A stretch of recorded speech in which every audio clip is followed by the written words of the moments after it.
They did just enough to get ahead of the Storm Surge, but now they're weak. 1 HP. Tahi knows it. Death can smell it, and this is why they should, in theory, continue to put down that pressure. Tahi's got all the white tags as well, so they know they're absolutely gutted right now. They are so far above the Surge too. All the information is there for them to go ahead and gather that this team needs this fight much more than we do. And with that, the confidence, the execution comes through. They win the 2-on-2. And without drawing the attention of all the opponents down low, what an excellent way to close things out. It almost seems like everybody's distracted by Rift Island. As Duke and Edgy first place by only 1 point. They want to extend that lead. And down goes Batman Booga. Down goes Bacon as well. Another team kind of getting taken advantage of due to teams losing their drop spot. When you practice, when you set a goal, when you write down your strategy and everything gets tossed turned upside down, you're forced to kind of do something different. But for Duke and Edgy, I feel like they've been playing everything so well, whether they contested or not. They're managing their Storm Surge, they're managing their rotations, they're staying ahead of the game every single turn. Look at them, they got a free zone right in front of them, while the whole southern portion of the lobby is gonna be so congested, it's gonna be insane. Yeah, at this point, Edgy is literally fighting to not be a free agent anymore. He's like, hey, let me show you what I am capable of. He's had so many opportunities. He's had a long, drawn-out career in Fortnite, and now he is putting up the numbers. And Duke's had such a great last couple of months.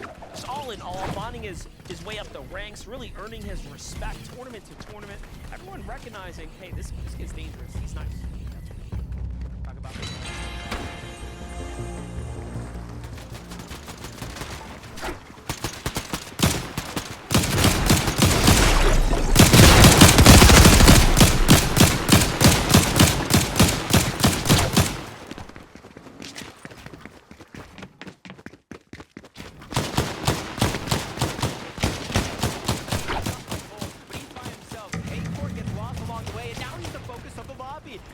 He needs something to alleviate this pressure right now, and I think it's going to be the two teams on the outside that now begin to fight each other. Well, that's it. Those are the heals. They're done. You couldn't even pick up the loot right there. Pressure coming in from everywhere. It's a full duo. Wow. It's G-Money, Hide and Seek, and Lawrence there as well to hop on in, take that fight, take advantage of Cold being distracted, and just like that, second place is out. Take a look at Duke and Edgy. Edgy, nowhere in sight. Also down here, first and second place, facing the same exact issue.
Mistakes. They know exactly what is up for grabs. We could talk about the money, but they want to go to that global championship at the end of this year. Now I'm curious on Kanata's situation. I saw Azer knock to the hands of Boyo and Sphinx. So these are good teams inside.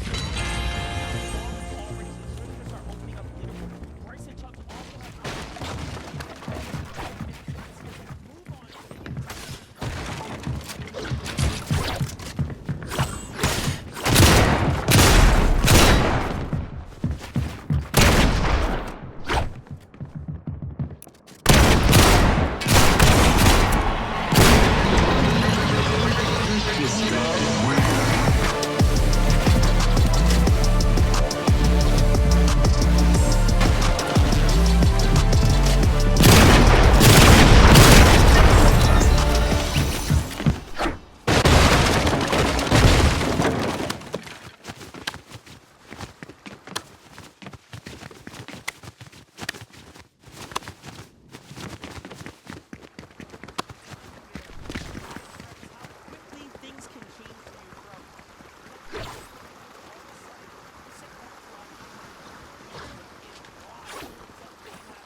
see a fight, they see a knock onto Chris, and that's them trying to take advantage. Even though they're not going to get the elimination credit for Chris, that's loot that they want, because right now it's loot that they need as well. Yamso, not very many builds to work with, so this material refresh is going to be impactful for the game. Absolutely. Looking at the feed there, I see Boyo still finding Elims as well. Pamso up two.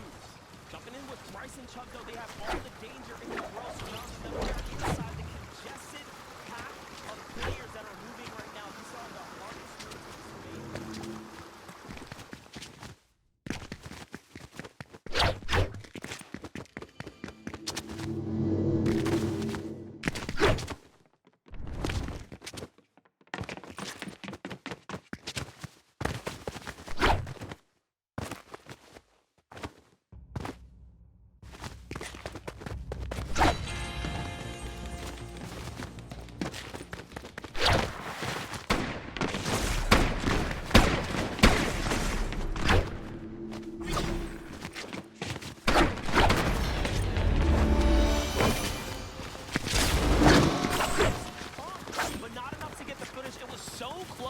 And now, finally, out of material, forcing low ground.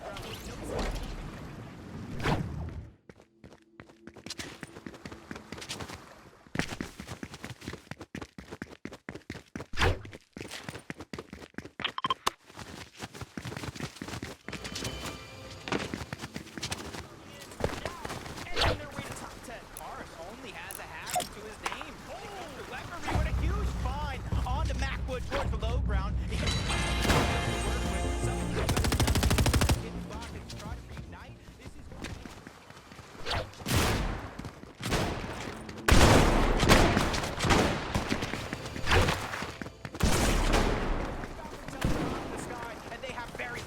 crazy thing, Miro's still in here, Boyo's still in here. So many of our top 10 competitors, our top 15 bubble entrants are still in this game, but the highest placing team is Pars and Baka. No Baka though. Pars has to shoot at everything in his sight, but no, he falls to the hands of Rise. Here's Miro, also playing as a solo here, sneaking his way around this mid-ground here. Just 2 builds to his name, not much to utilize here. He falls down, he gets taken out to the hands of NPen. So many players just scraping and climbing their way into the top 5. As Seek Lawrence got a good position, but no builds to work with. They look up, they see Polarized, try to knock him down, but he's ready and waiting to kind of hold his position. Lawrence gets knocked all the way down low. He gets knocked all together. Seek drops down low, trying to be the hero, but they get eliminated and sent back to the lobby. That's User now getting himself a position here into the top 3, going up against NPen and Polarized on the high ground, and one other solo down below. NPen does have the kinetic blade to come down, but Polarized gonna take the fight, clean things up, and close out the game. And just like that, the veterans of NPen and Polarized win themselves a first game of the day here for day number 2 of the Grand Finals. A slow start on day number 1, but hitting the ground running here on day number 2. Polarized and NPen trying to take advantage of everybody that was kind of lost in the sauce. You can see at this point in time, they have that 6 eliminations. They book in their 7th, and with 4 points per elimination, that's a huge bump on that leaderboard. Not only that, they get the win, so the momentum is in their favor. The wind is in their sails as well. What a game. Yep, hitting the ground running, and that's going to do some things to the leaderboard because I called it throughout the action. First place was down, second place was out, third place was in shambles. So Zeke and our analysts, we need your help. Game number 1 of the day, 7 overall, all wrapped up. NPen, Polarized, looking to step up to North America and say, look, yesterday doesn't matter. Today is our day. We want that crown. Yeah, the step up that you were talking about, Zeke, is taking the higher ground, Kelly. And, you know, shout out to these players and shout out to NPen and Polarized for actually finding the higher ground, for some of them making this rotate, because we've talked about how the zones that have changed coming into this season have been so rough. They pull so far.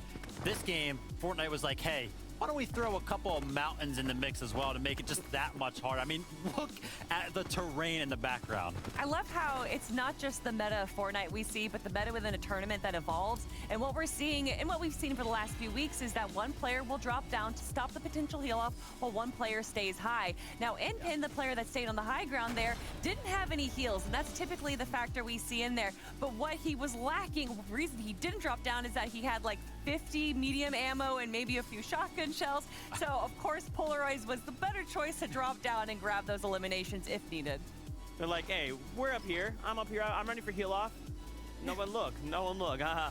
Let's take a look at our standings, though. Where does this game leave us? Remember, coming in, things looked very close, very dire in some situations. But now, take a look. Poyo, Sphinx, they jump up 2 placements. And now, the likes of Duke, Edgy, Acorn, and Cole, finally, they are contested. Yeah, I mean, hey, Polo and Sphinx taking full advantage of the fact that Duke and Edgy and Acorn are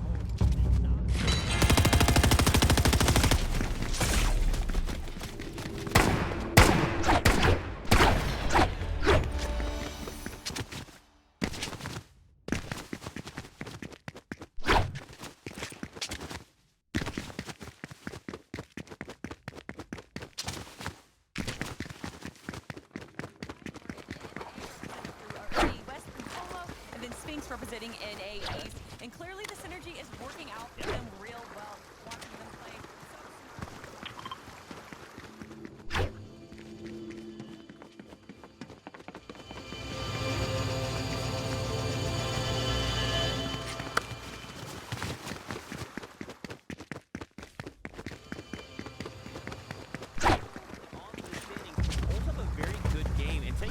they have not moved in their place. Right? They're locking up 4. They didn't move, neither did 5th, 6th, or 7, right? So everybody kind of holding on as these games kind of find their way through. But this duo obviously using those kinetic blades and the drop down there, keeping their run alive, finding that refresh on the map wood, giving them those siphon refresh materials. Look at this, he just carried it further and further, got some more place points, and then that shot right there from Ryan. I like blinked, was like, whoa, whoa, whoa. What just happened? Unfortunately, on the receiving end of that, shout out to Ryan for that shot. Yeah, good stuff out of this duo. The kinetic blade plays that we see towards the end game there, where they shoot up to get vision, is such a high risk, high reward play. It is. Obviously, you're able to get a vision of everyone down below you, but we know that there's a possibility that a pulse rifle could be in the hands of the high ground team. If we've seen this player take that.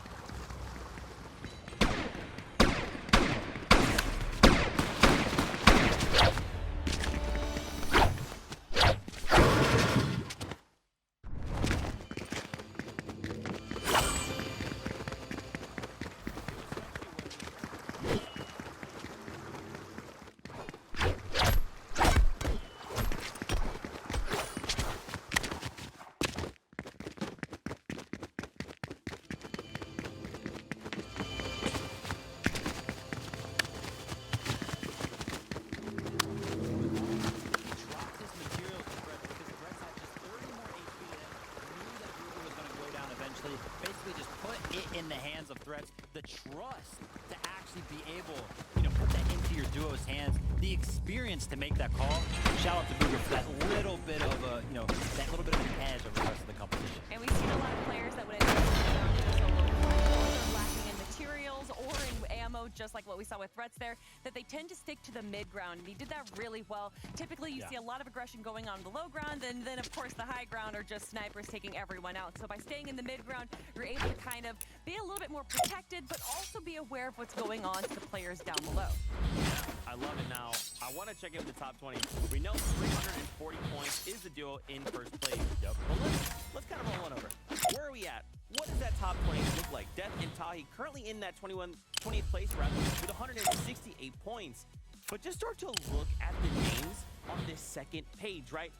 12th place, NPen, Polarized. They got themselves the Victory Royale, but even that isn't quite enough to put them in that top 10, right? And then as we go down this list, Vivid, Degen, Mud, Jamper, Casker, Clarity, Trashy, Pump Visuals, Agers, Kanata.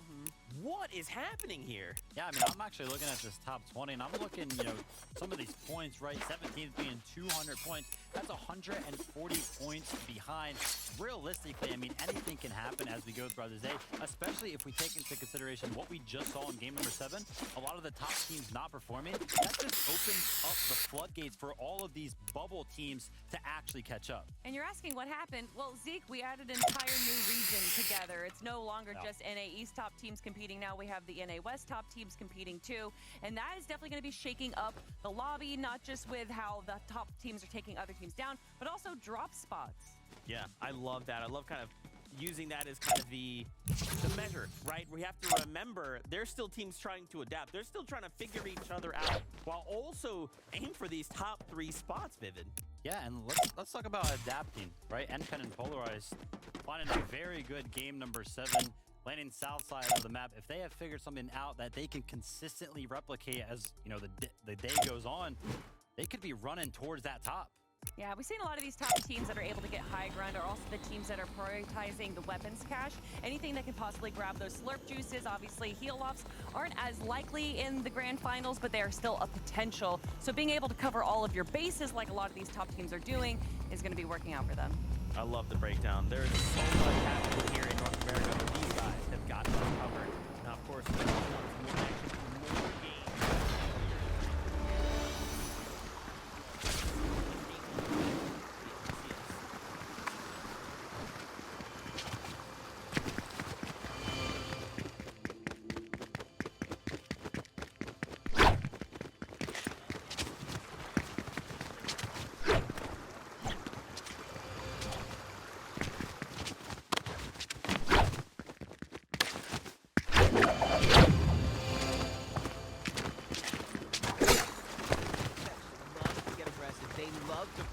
That's why when you look at their Kenjutsu Crossing, them being uncontested, puts a little bit of worry in some of these players' minds, but that's why you also see them flying around the map, trying to go ahead and fight people for Surge. And the difference here now is that they are stepping up when it matters most, edging their way to that top 3, but we heard the battle bus. I'm ready to go ahead and strap on in and see what this is going to be all about, because right now we already know that the early game is going to continue to be explosive. It's going to be fireworks on the landscape, and we already know that anything can happen. The back and forth, the adjustments, the changes that have to be made.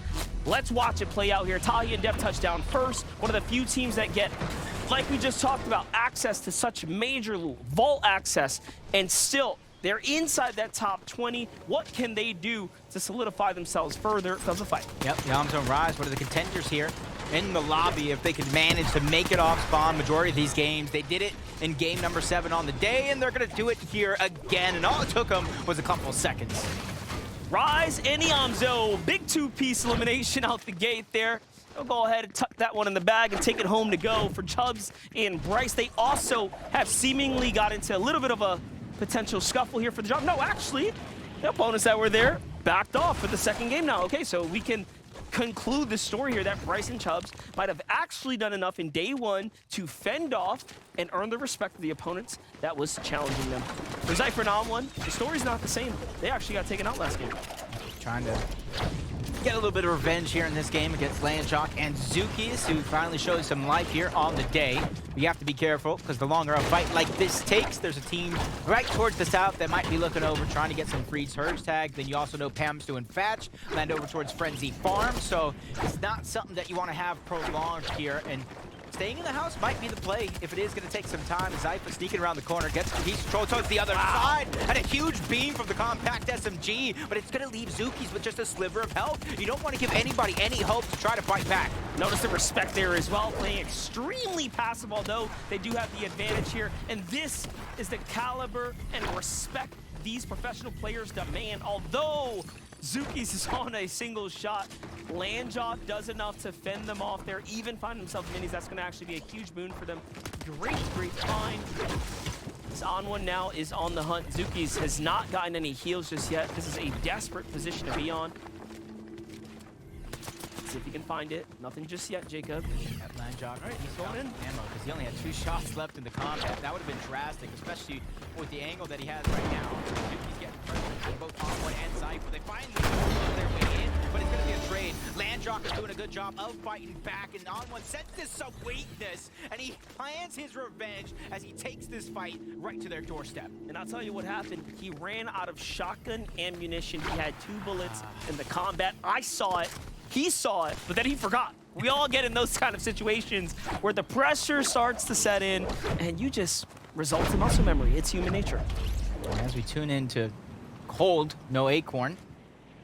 Struggles continue once more. As Cold's just trying to make up for it. This is typically where both Mega, Snake, Bucky, and Oakis are trying to split that loot. And that's why you saw them fighting tooth and nail last game. As Cole's just trying to take advantage, peek some shots in, get some Storm Surge before he backtracks, and hopefully tries to get Acorn back into the game. But a team that was once in first place, they had a little bit of a misstep in game number 1. Duke and Edgy, once again, uncontested. That team that was kind of fighting them on that day number 1 is no longer making their presence known on this side of the map. They're just edging their way to the side there, and look at that, they get to pick up a kinetic blade. Nicely done, and of course, as we're tuning in with our top tier teams, we have to see what's happening around the world as well. This is another team, Pars in Baka. Exceptional performances on day 1. They slide their way into day 2, and already here on game 8, they are maintaining their 4th place position and starting to edge away there. 2 quick elims on the coastal side. Yeah, they did close the gap at least a little bit from them and everybody else that was above them. As with those eliminations, you see it updating live. They've overtaken Acorn and Cold on the leaderboard just by 3 points. And you see Cooper and Miro over at 315. The top 5 looking so stacked. But that's because that game number 1 that we had, where a lot of our top teams, specifically the top 2, went down so early before placement points even set in. Other relevant teams that have fallen already, Bucky, Ocus, Trashy, and Pump. These are exceptional.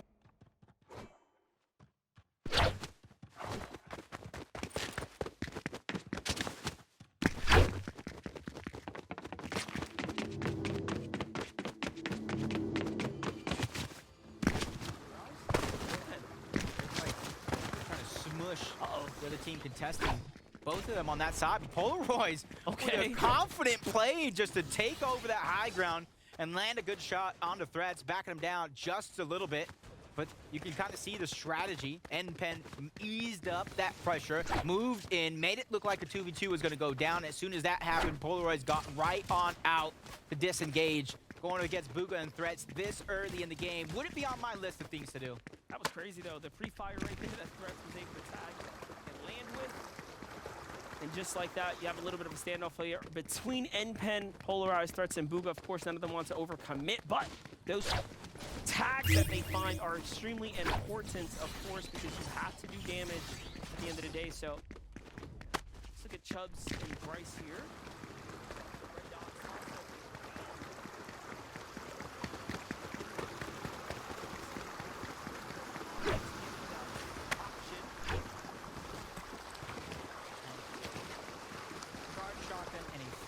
Pistol to go for Broke Augment.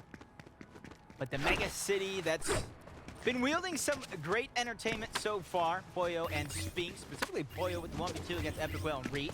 You can see in the mini-map, they're already trying to disengage. You gotta imagine that they got their vault loot. They just want to try to put some distance between them and then Jeff and Rapid, who are also a team that lands over towards Mega City. We see ourselves an excellent quick stack here. Poyo and Sphinx were the only team with 20 points in every single game. Ow. On day number 1, and you know what? Just judging by the strategy, every time we've tuned in, it's been the same, but hold up. Give that a moment. We'll cash back up in a second. I'll finish that thought after Cole and Acorn finish this fight.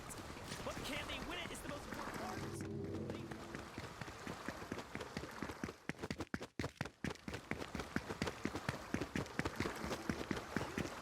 Completely different story for them. They're down and out. We talked about it to start the day. The top 9 teams were the ones we're really looking at for contention to take the FNCS Championship by storm, with 2 games already slipped up for Acorn and Cold. They're going to need a monster 4 to end the day and end the day strong and try to keep their position at the top of the leaderboard. But they also already got their spot booked already for that global championship, so that's not necessarily a must for them. It's just something that's bragging rights. It's just something that they want to do to add on to their accolades that they already possess. Yeah, for some that have, you know, again, have already begun to wield that FNCS Active Champion, you know, it doesn't maybe hold the same prestige. They can say they've done it before, but if you're someone like Kanata, right, you absolutely want to finally earn one for you, right? So it is very different for everyone outside of course, making your way to the global championships that are happening just in October. Details are online. You saw the announcements tomorrow, first thing in the morning.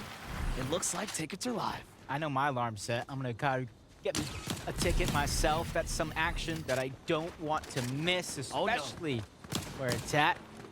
Duke and Edgy without that off-spawn exchange game after game. You can see their plan of how they're getting that Storm Surge. Immediately hunting around. And that's the thing. It's not enough to just master your drop spot. You have to know the other drop spots, the other teams around, what their loop path is, so that way you can make a surge path just like this. And it already looks like with the zone pulling towards the south, it moved towards the west. They're trying to give themselves the least congested side of the zone to kind of play in. I like what I'm watching. Let's see a little update here from Kanata and Agers. Bit of a split position played out between the two, but they're still at the racetrack on the outer edge. Not really a soul in sight. This might be a troublesome game for them.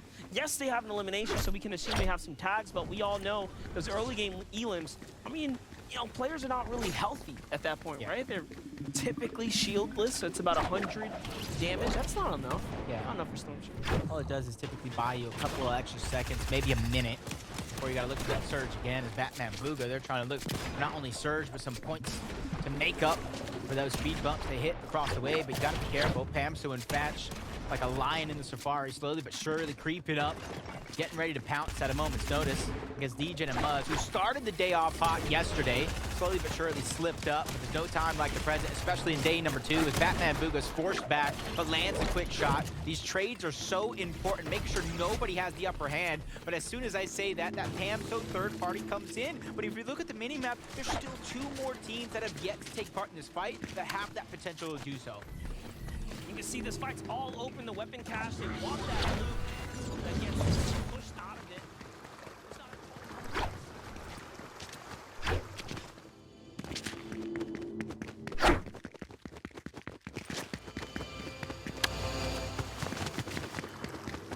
Setting up here. To see this level of aggression. But this is, I think, what's going to happen and what we can expect for the remaining years of North America, now that we have West and East completely merging and competing against one another. Just Pamso just being like a fly at a picnic, just buzzing around this fight, not letting anybody eat comfortably. But that's Casters and Clarity, who sneak up on him, sneaking up on somebody else. Fatch probably had a couple trees there. He wasn't able to watch like he probably wanted to. And that's going to force him to disengage, but it's going to do nothing to this fight. Muzz, Degen against Batman Booga and Bacon. Nobody really wanting to back down, even though Batman Booga did scrape away with a good portion of the loot that they're fighting over. Now they've more or less griefed one another's material count, so they will have to conclude that fight to get the refresh. Jumping back over to Pollo and Sphinx, finishing that thought that I had moments ago. Every single game has played out exactly like this. If you rewind the tape, go from game 1 all the way up to now game 8, you will see this exact execution in place here. There's probably not a better team to review right now here at the Mega City. They have played the perfect Mega City tournament run that we've seen so far, but of course, it will come down to the next 4 games. Yeah, and honestly, throughout the offseason, before week 1 even started, you saw a lot of teams interchange players. We saw a lot of more mixed regions between the two, East and West, when we did combine into just NA. And this is the team that is eons above. Pollo from the West, Sphinx from the East, and they're making it known that they are a team to watch out for. Zeke and Lawrence already on top of Rift Island, not wanting to let anybody contest them that high in the sky. They were at least able to get a knock on the Mason. Bryce is there putting in shots as well to clean it up, but the elimination points are still going to go on over to Lawrence and Zeke. Battle for the Rift Island seems to be successful so far for hiding Lawrence. But company has arrived. It's trouble. It's Epic Whale. After the last game, I mean, they got to sit on their hands for quite some time. Hopefully things haven't cooled down too much for them, because we all know that level of inconsistency does start to wear in on you. As a competitive player, you do not want to be sent back to the lobby so early in the